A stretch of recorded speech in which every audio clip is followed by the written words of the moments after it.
Our top story tonight unfolding right now in the Tulsa Public School boardroom. Many showing up to address district's relationship with the LGBTQ community after one board member shared a Facebook post. Some people saying Ilana Ashley needs to be held accountable. Meanwhile, the State Secretary of Education calling on Tulsans to stand with her at tonight's meeting. 2 News Oklahoma's Jeanette Quesada has been inside the boardroom all evening and joins us from the Education Service Center with the latest. Jeanette.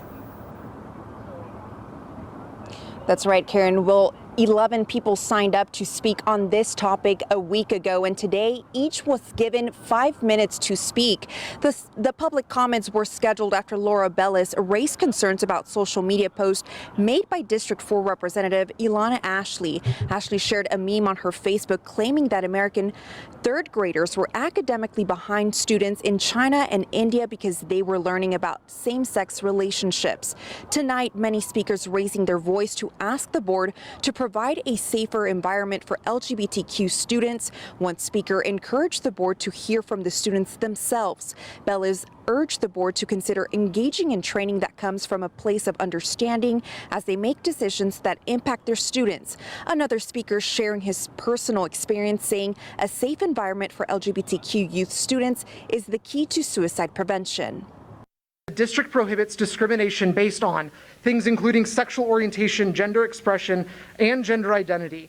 And this applies to everyone, including board members, in any aspect of the district's programs or outside of school hours if the conduct affects the education or working environment. But tonight, many showed up in support of Representative Ilana Ashley. Among them, the Secretary of Education, Ryan Walters.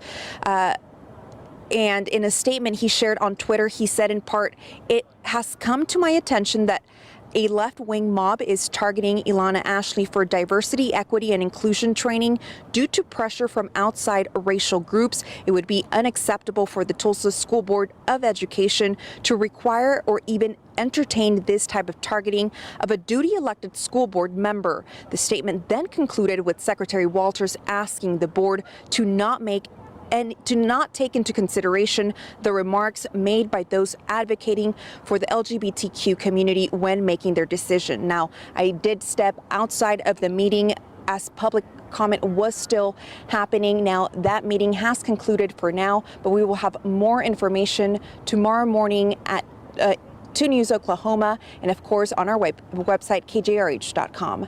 Live in Tulsa, Jeanette Quesada, 2 News Oklahoma.